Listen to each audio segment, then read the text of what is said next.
오늘도 하나님의 넘치는 은혜를 사모하는 마음으로 이 자리에 오신 여러분들을 진심으로 축복합니다. 오늘도 말씀을 통해서 우리의 삶 속에 하나님께서 우리 각자에게 주시는 그 하나님의 분명한 음성을 듣고 하나님이 주시는 넘치는 은혜를 우리의 가슴 속에 채울 수 있는 은혜의 시간이 되시기를 간절히 축복합니다. 오늘 우리가 열왕기하 9장 14절부터 29절까지의 말씀을 읽었는데요. 오늘 이 말씀을 가지고 아합의 가문을 향한 하나님의 심판이라는 제목으로 말씀을 함께 나누도록 하겠습니다. 우리가 계속적으로 이 수요 예배 시간들을 통해서 이스라엘의 분열 역사 중에 한 부분인 바로 이 열왕기하의 말씀을 함께 나누고 있는데요.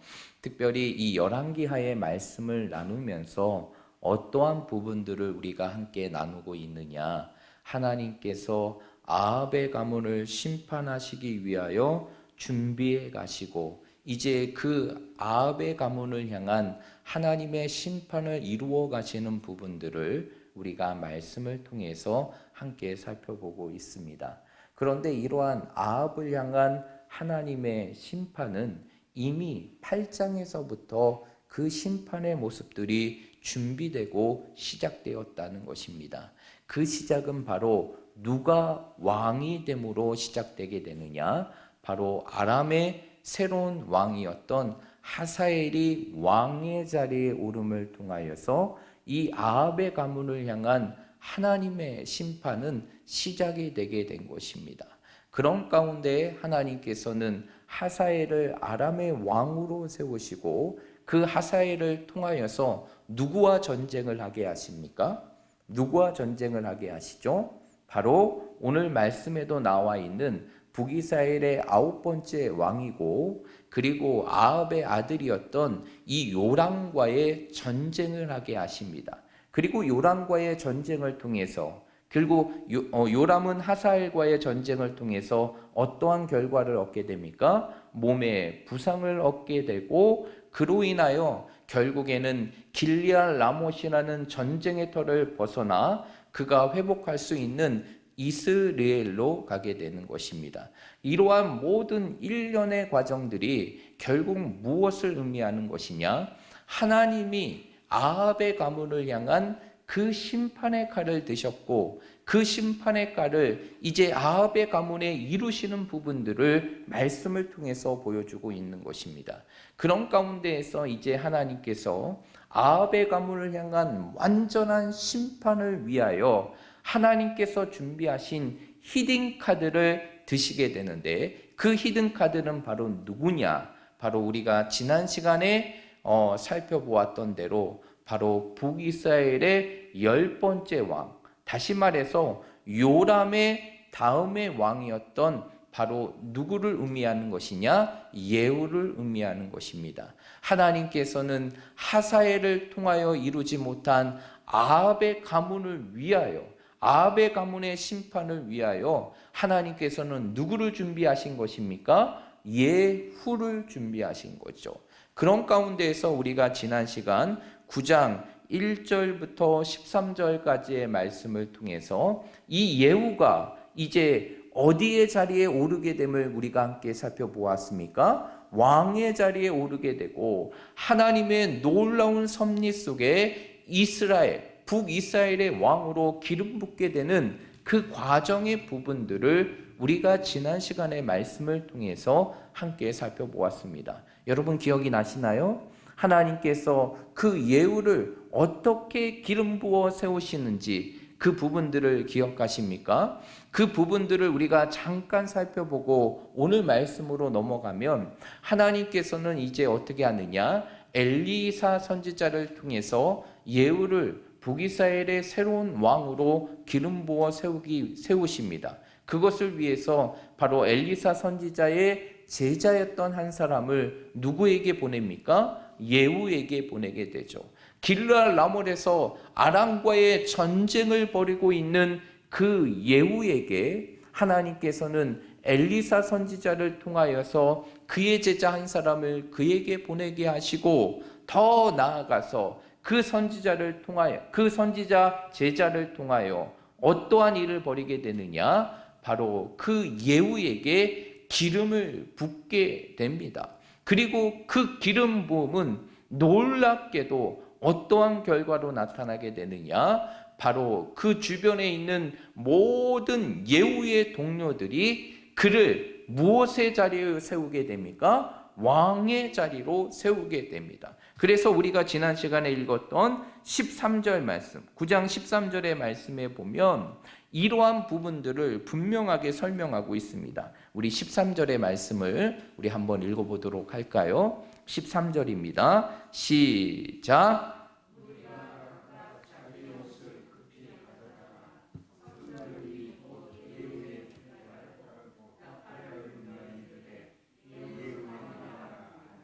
네, 오늘 13절의 말씀에 보니까 이제 엘리사 선지자의 제자를 통해서 이제 새로운 북이스라엘의 왕으로 기름 부어 받게 세웠던 예후, 그 예후가 이제는 어떻게 됩니까? 자신의 동료들과 자신과 함께하는 모든 군사로부터 이제 무엇의 취급을 받게 되느냐? 왕의 취급을 받게 되고 실제적으로 이제는 북이스라엘의 새로운 왕으로 등극하게 됩니다.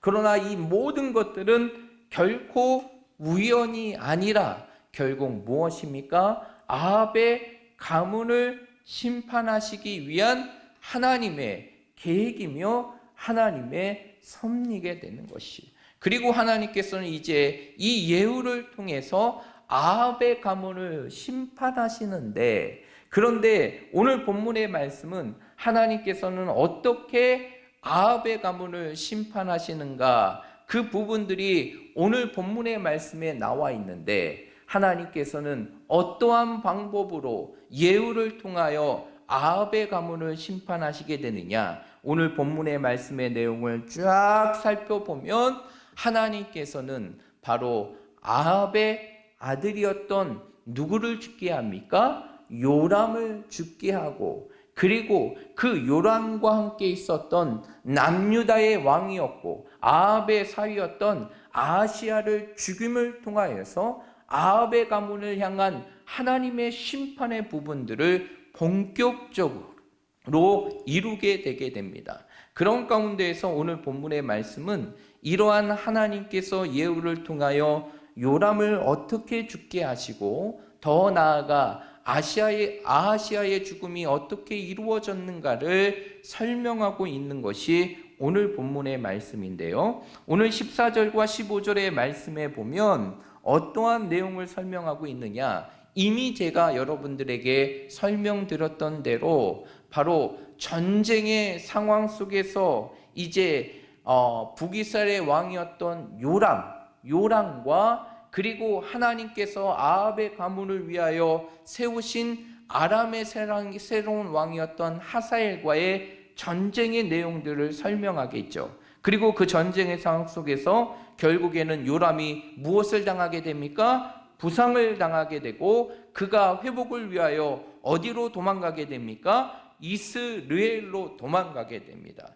그런 가운데 놀라운 것은 하나님의 기가 막힌 타이밍 속에서 하나님의 놀라운 성취가 이루어지는데 16절의 말씀에 보면 이렇게 요람이 전쟁을 통하여 부상을 얻게 되자 누가 그를 문병오게 됩니까? 누가 그를 문병오게 됩니까? 유다의 왕이었던 아하시야. 이 아하시야는 바로 누구냐면 바로 이세벨의 딸을 자신의 아내로 여김을 통하여 아합의 사이가 되었던 남유다의 왕이 아하시야 왕입니다. 이 아하시야가 자신의 형제와 같은 그 요람이 이제 전쟁의 삶 속에 부상을 입게 되자 그를 위문하기 위하여 이스라엘로 방문하게 되죠. 결국 이것은 무엇입니까? 요람과 아하시야를 향한 하나님의 심판의 계획이었다는 것이죠.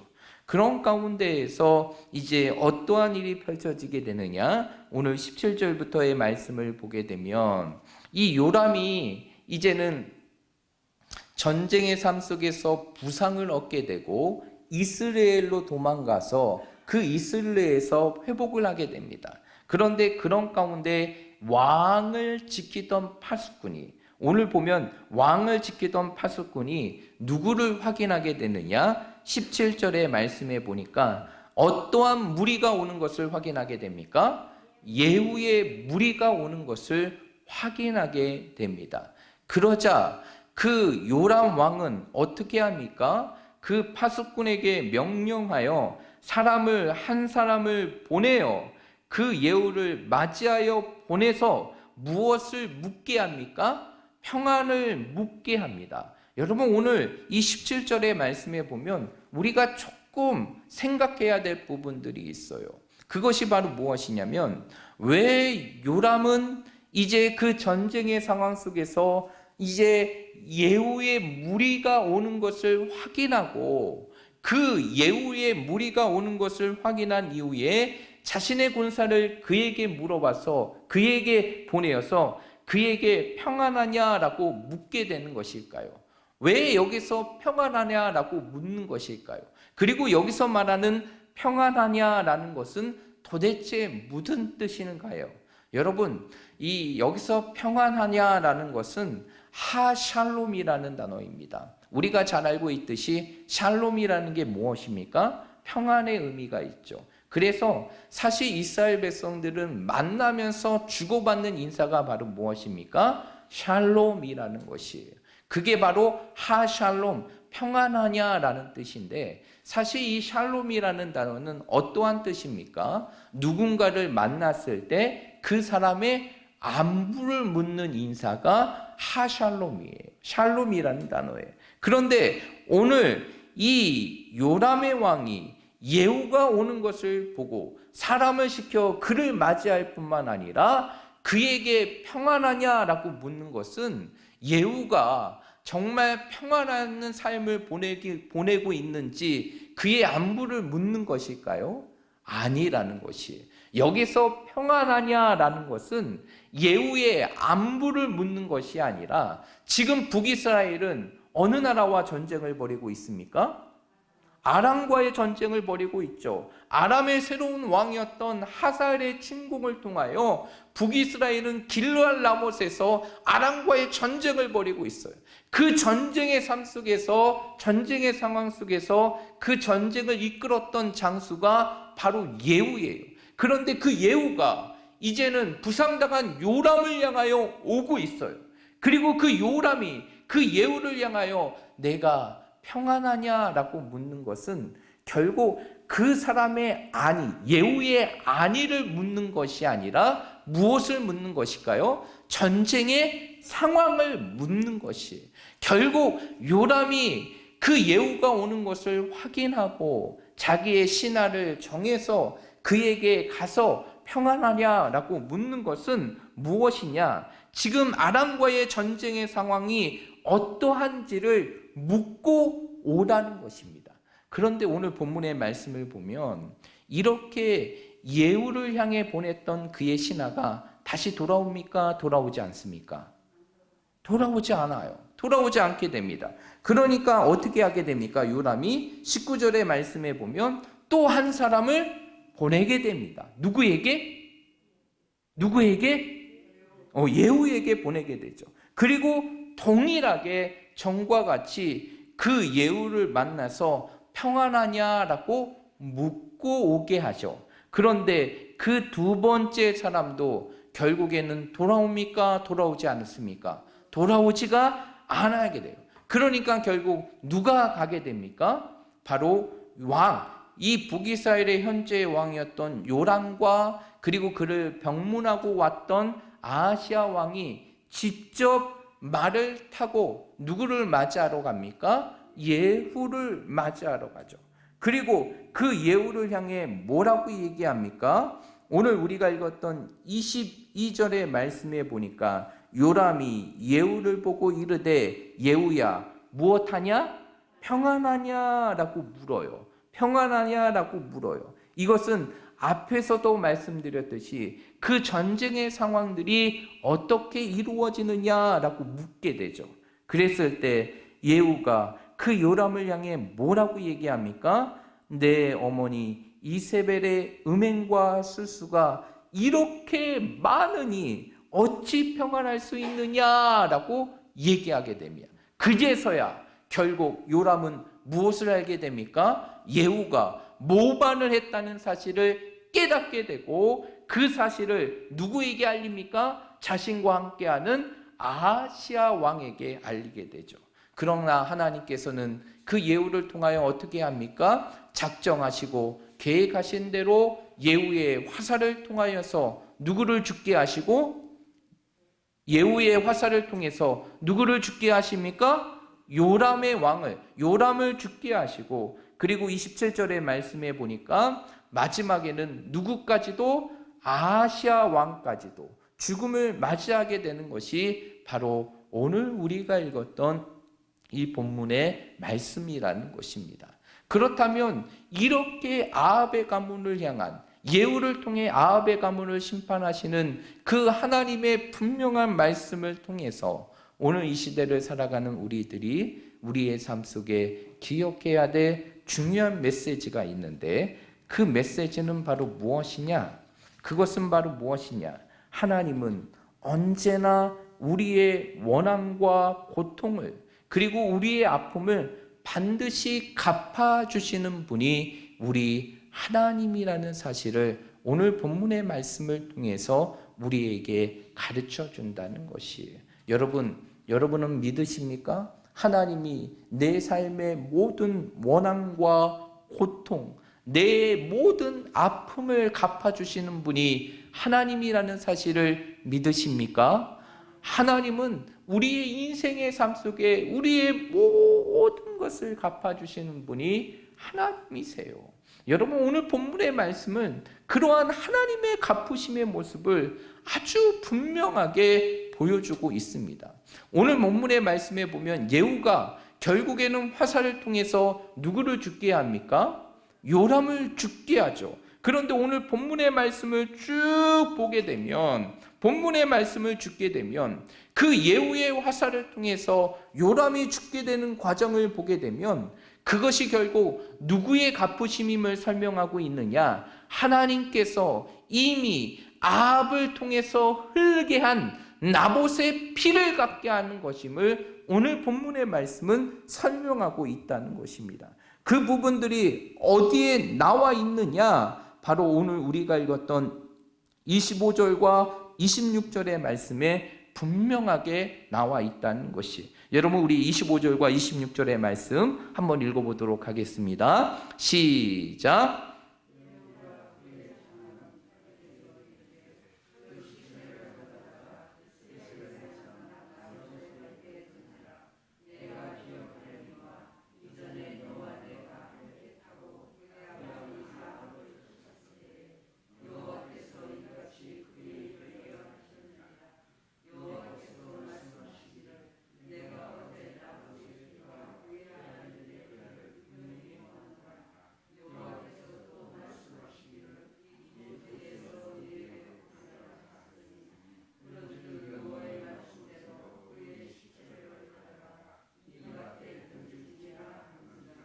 아멘. 오늘 26절의 말씀에 보니까 오늘 예후를 통해서 죽게 된 그 요람의 죽음이 결국에는 누구의 핏값을 갚은 것임을 설명하고 있느냐? 나봇의 피와 그의 아들의 피를 갖게 되는 것임을 설명해 주고 있다는 것이에요. 여러분, 우리가 이것을 조금 더 구체적으로 살펴보기 위해서는 무엇의 사건을 알아야 되느냐? 나봇의 사건을 알아야 되는 것입니다. 여러분, 나봇의 사건을 기억하십니까? 이 나봇에 대한 사건이 어디에 나와 있냐면 열왕기상 21장의 말씀에 기록되고 있어요. 이 열왕기상 21장의 말씀에 보면 이 나봇의 사건의 내용들이 어떻게 기록되고 있느냐? 이제 어느 날 아합이 왕궁을 나와서 거느는 길에 바로 아름다운 포도원을 보게 됩니다.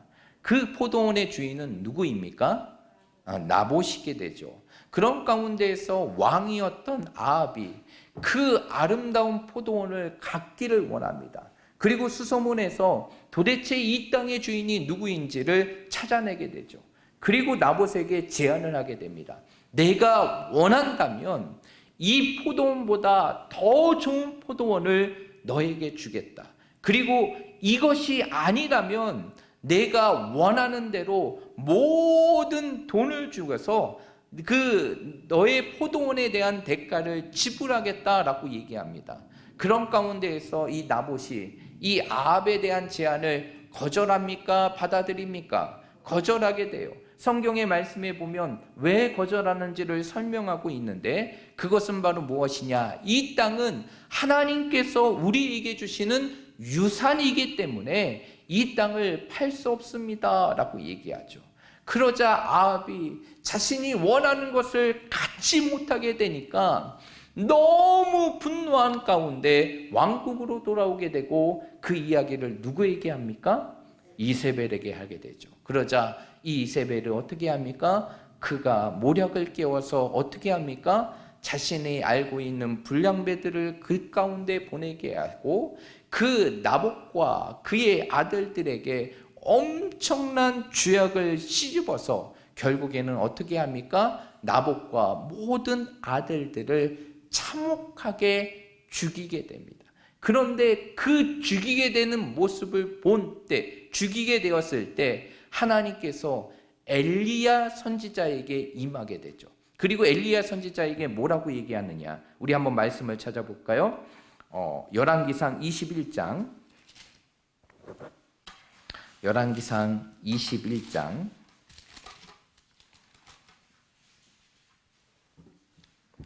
21절과 22절입니다.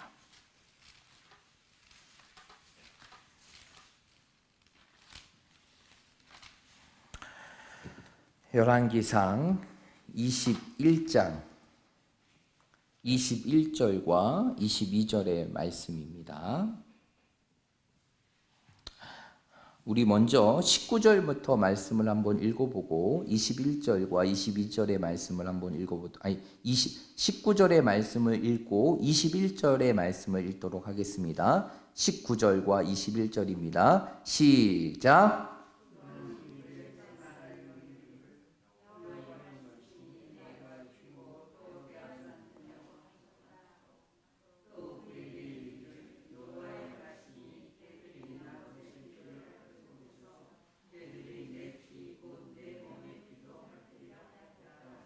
네, 오늘 19절의 말씀에 보니까 그 아합과 이세벨이 그 부당한 것을 통하여서 이 나봇과 나봇의 아들들을 참혹하게 죽이는 모습을 보고 하나님께서 이 엘리야 선지자를 통해서 뭐라고 얘기하느냐? 나봇의 개들이 나봇의 피를 핥았던 그곳에서 이제 아합을 향해 뭐라고 하냐? 내 피, 내 몸의 피도 핥게 될 것이다 라고 얘기하죠. 이 이야기는 결국 아합이 어디서 죽게 될 것이라는 것입니까? 이 나봇의 포도원에서 죽게 될 것을 설명하고 있어요. 그리고 21절의 말씀에 보니까 하나님께서 또 뭐라고 얘기하시느냐? 하나님의 말씀이 내가 재앙을 내게 내려 너를 쓸어버리되 내게 속한 남자는 이스라엘 가운데에서 매인자가 노인자를 다 멸할 것이요 라고 얘기합니다. 이 이야기는 무엇입니까? 하나님께서 이제 너의 가정 가운데 재앙을 내려서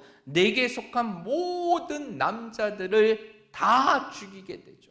이러한 하나님의 말씀은 어떻게 되냐? 바로 10장의 말씀을 통해서 그대로 성취되게 됩니다. 그러면서 하나님께서 아합을 향해 뭐라고 얘기하느냐? 22절의 말씀에 보면 이제 내 집이 느밧의 아들 여로보암의 집처럼 될 것이고 누구의 집처럼 되리라? 아히야의 아들 바하사의 집처럼 완전히 멸망할 것을 설명하게 되는 것이죠.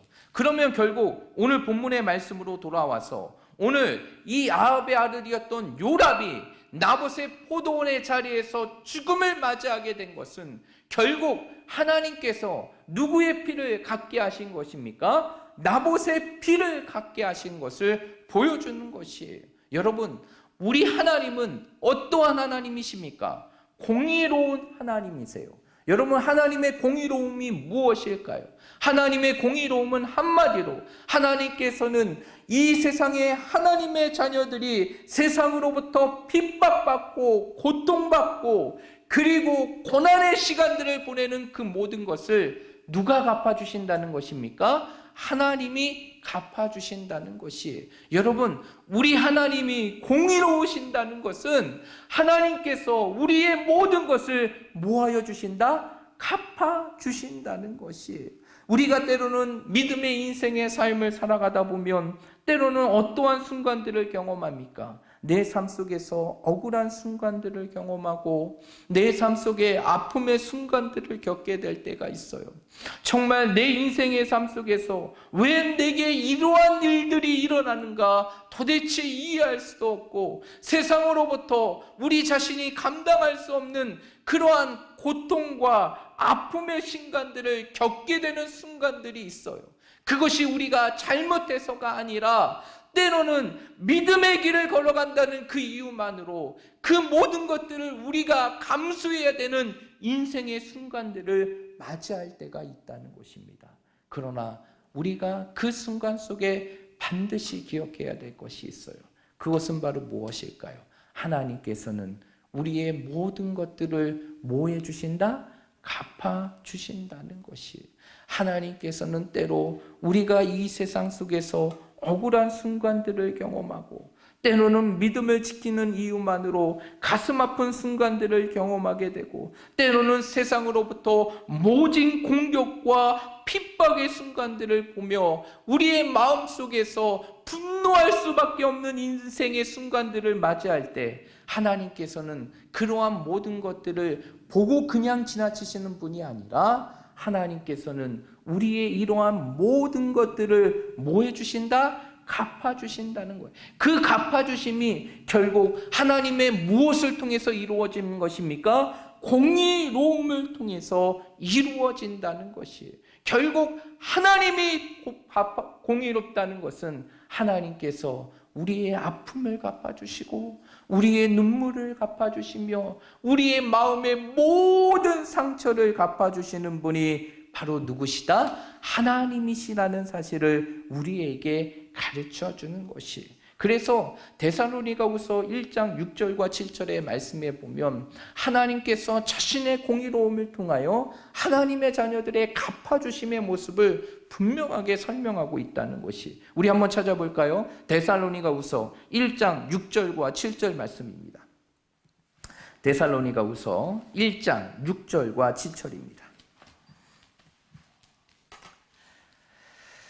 데살로니가후서 1장 6절과 7절입니다.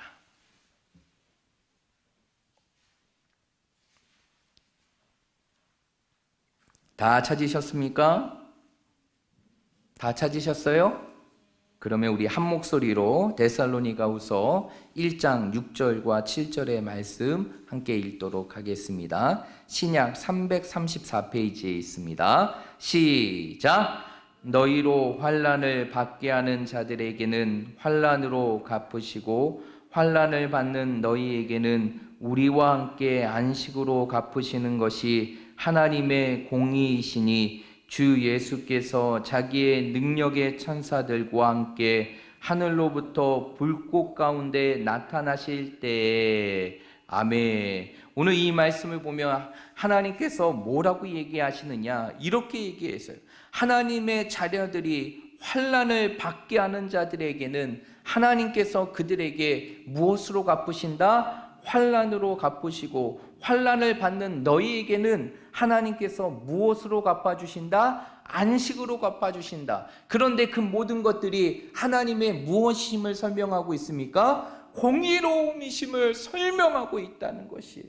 여러분, 하나님이 공의로우세요. 그 하나님이 공의로우신다는 것은 결국 하나님께서 우리의 아픔과 우리의 고통을 모른 척 하시는 것이 아니라 그 모든 것을 기억하시고 하나님의 때에 그 모든 것들을 뭐 해주신다? 갚아주신다는 것이에요.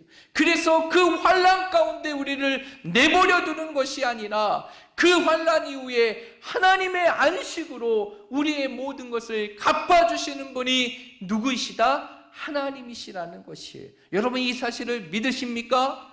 하나님께서 우리의 모든 것을 갚아주심을 믿습니까? 우리가 때로는 원통한 일을 당하고 때로는 분통한 순간들을 대가고 때로는 우리의 인생의 삶 속에 고통과 아픔과 눈물의 시간들을 보낼 때 하나님께서는 그 모든 것들을 다 기억하시고 우리에게 그 모든 것들을 갚아주신다는 것이에요. 그러면 이러한 공의로운 하나님께서 우리의 모든 것을 갚아주심을 안다면 결국 우리는 어떠한 모습이 있어야 될까요? 때로는 내 인생의 삶 속에 말할 수 없는 고통과 원통과 분통의 순간들이 우리의 삶 속에 있을지라도 내가 그것을 해결하는 것이 아니라 나보다 나를 더 잘 아시고 나보다 더 모든 일을 아름답게 이루어 가시는 그 하나님의 때를 바라보며 우리는 기다리며 뭐 해야 되는 것입니까? 인내해야 하는 것이에요. 여러분, 그것이 바로 우리의 삶 속에서 모든 것을 갚아주시는 하나님의 은혜를 경험하는 것임을 믿으시길 바랍니다. 여러분, 우리가 잘 알고 있는 다윗, 그 다윗이 10년이라는 시간 속에서 아무런 이유도 없이 그의 아버지였던, 그의 장인이었던 사울로부터 그 죽음의 고통의 시간들을 갖게 되죠. 그런 가운데 다윗의 인생의 삶 속에서도 그 고통의 순간을 끊을 수 있는 기회가 있었지만 다윗은 자신 스스로가 그 일을 해결하려고 하지 않았어요. 하나님의 때를 기다렸어요. 그랬을 때 하나님께서는 어떻게 하셨습니까? 다윗이 감당했던 모든 아픔과 고통과 수모를 갚으시고 결국 사울을 죽게 하심을 통하여서 모든 그 고통에서 갚아주시는 하나님의 은혜를 누리게 했다는 것입니다. 여러분, 우리 하나님은 우리보다도 우리를 더 잘 아시는 분이에요. 그리고 우리가 무엇을 행하는 것보다 우리보다 더 위대하게 아름답게 모든 것들을 다 이루신 분이 하나님이십니다. 그 하나님께서 우리의 모든 것을 갚아주심을 믿는다면 우리는 우리의 삶 속에서 어떠한 모습을 취해야 될까요? 내가 무엇인가를 하려는 삶의 모습이 아닌 하나님께서 모든 것을 하실 수 있는 때를 기다리며 하나님이 하시는 일을 기대할 수 있는 모습이 있어야 되는 것입니다. 그래서 잠언 20장 22절의 말씀에 보면 잠언의 기자는 이렇게 얘기합니다. 너는 악을 갚겠다 하지 말고 여호와를 기다리라. 그가 너를 뭐 하시리라? 구원하시리라 라고 얘기해요. 잠언의 기자가 뭐라고 얘기합니까? 내 스스로 무엇인가를 갖겠다 하지 말고 모든 것을 갚아주시는 하나님께 그 모든 것을 뭐하라? 기다리라. 그리하면 그 하나님께서 너를 뭐 하시리라? 구원하시리라 라고 말하고 있는 것이에요. 사랑하는 여러분, 여러분의 인생의 삶 속에서 오늘 다윗과 같이 그리고 나봇의 인생과 같이 끊임없이 우리의 삶 속에 세상으로부터 말할 수 없는 분노와 원망과 그리고 말할 수 없는 고통의 시간들을 보내고 계십니까? 그러한 현실의 삶 속에서 하루하루의 삶의 시간들을 무겁게 보내고 계십니까? 여러분, 이 모든 순간들이 우리에게 있다 할지라도 우리가 기억해야 될 것이 있어요. 그것은 바로 무엇이냐? 하나님께서 우리의 모든 것을 갚아주시는 거예요. 그것이 바로 공의로운 하나님의 모습임을 우리의 삶 속에 기억하고 우리가 무엇을 행하는 것이 아니라 하나님께서 갚아주실 그 때를 기대하며 우리의 삶 속에 믿음으로 인내할 때 하나님께서는 우리가 행하는 것보다 더 아름답게 우리의 모든 것을 갖게 하시고 또한 그것을 통하여 하나님의 위대하심을 보게 하실 것입니다. 그러므로 우리 사랑하는 모든 성도들이 어떠한 인생의 순간 속에서 가슴 아픈 일이 있다 할지라도 때로는 너무나 원망스러운 순간들이 있다 할지라도 그것을 내가 행하는 것이 아니라 나보다 나를 더 잘 아시고 모든 일을 가장 아름답게 이루어 가시며 내 인생의 삶을 가장 위대하게 빚어 가시는 그 하나님 앞에 모든 것들을 맡김을 통해서 우리의 모든 것을 갚아주시는 그 공의로운 하나님을 여러분의 삶 속에 경험하며 살아갈 수 있는 우리 모든 믿음의 성도들이 되시기를 주님의 이름으로 축복드립니다.